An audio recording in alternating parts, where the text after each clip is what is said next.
I think probably they have originated from the same language. This is English, for instance, from 1500 years ago. Now, I can't read but one word on the page. I said, duh, the first one. So the English has changed radically in the last 1500 years, and Spanish, Italian, French, and Latin probably had a common root language. Nobody argues about that. I think a lot of the original languages contain the gospel story. For instance, in Chinese, you see the symbol for boat in the upper right-hand corner here is a combination of the symbol for a vessel, 8, and mouths. 8 mouths in one vessel. That's Noah's Ark. So a boat is the symbol for 8 mouths in a vessel. The symbol for garden is dust plus breath plus 2 people in an enclosure. The Garden of Eden, 2 people made from the dust of the ground. There are some great, great books on the Chinese language and how it contains the gospel story. Another book called God's Promise to the Chinese. You can get either one of these through our ministry here. I think God made everybody of one blood, according to Acts chapter 17. So you're not superior because of the color of your skin. Malachi said, have we not all one Father? We all came from Noah, folks, and nobody's superior because of the color of their skin. They've been searching for the Adam and Eve, according to Science magazine here, Newsweek magazine. They say we had a common ancestor, one woman who lived 200,000 years ago, mitochondrial Eve. Then later they did research and said, wow, maybe it was only 6,000 years ago because they found that mitochondria changes quicker than they thought.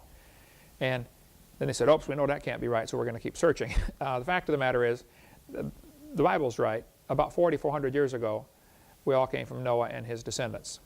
Noah's 3 sons, of course, may have been married to sisters or may have been married to somebody other else from before the flood. I'm not sure what the diversity was in the before the flood back then. Okay, next question. What about cloning?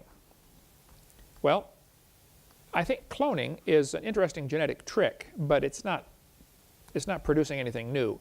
They're taking a DNA code that already exists and transplanting it. And the DNA code is incredibly complex. We cover this on seminar part 4, how complex the code is. What happened with the sheep Dolly, they took a 4-year-old sheep and they tried to take a cell and take a nucleus out of the cell and put it into a different cell and implant it so it would develop into a new sheep. They had 277 failures. It cost them $50,000 to make that one sheep. And then Dolly ended up aging much faster than normal and died very early. Didn't live near as long as a normal sheep does.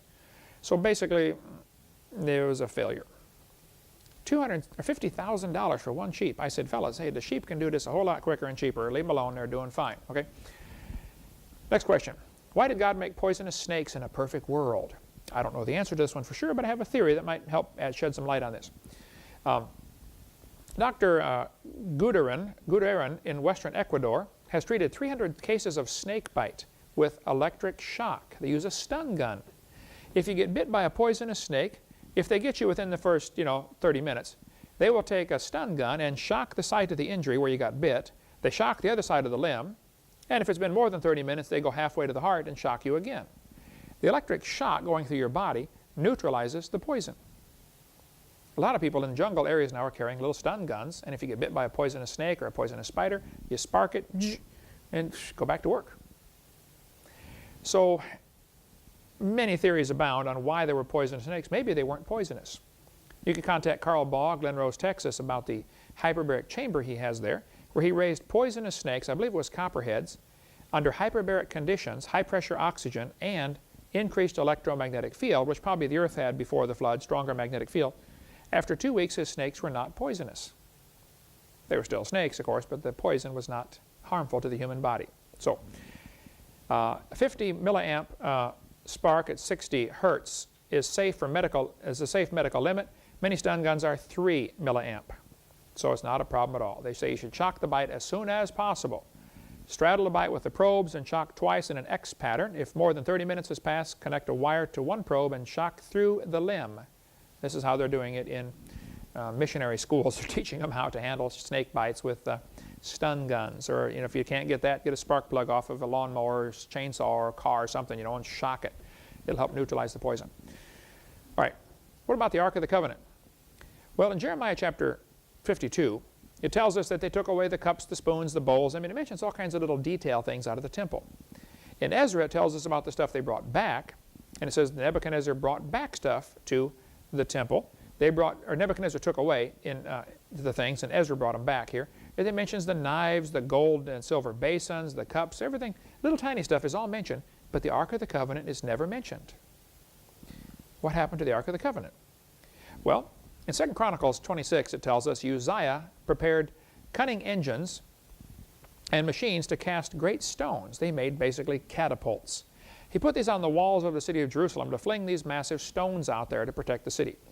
Nebuchadnezzar came along and said, I would like to take over your city. I'd like all your gold. I want to kill all of you folks. So they, had a big siege. Nebuchadnezzar apparently built a siege wall outside the range of the catapults. And he's just going to starve them out. In between the regular wall and the siege wall is no man's land. So apparently, Jeremiah, who was in the city, knew they were going to lose. God told him, you're going to lose. Tell the king to surrender. The king didn't want to surrender, so they ended up losing.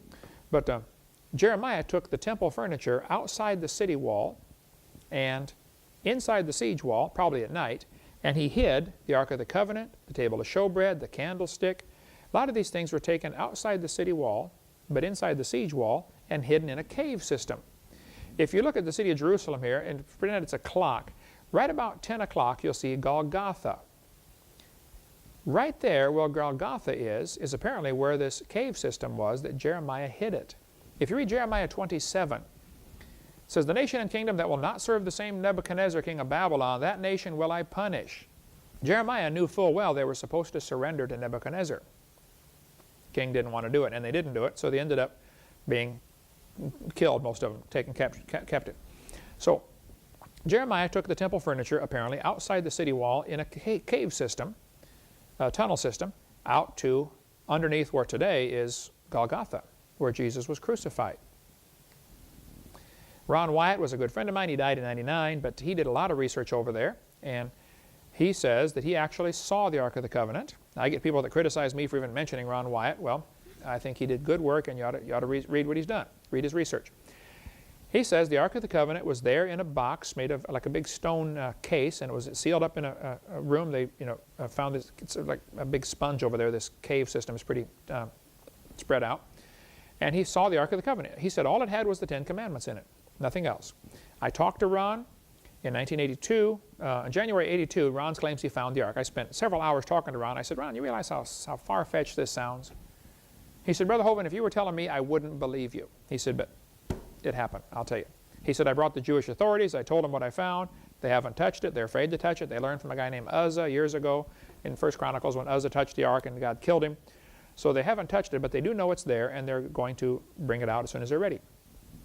You can see the WyattMuseum.com website if you want to get more on the Ark of the Covenant.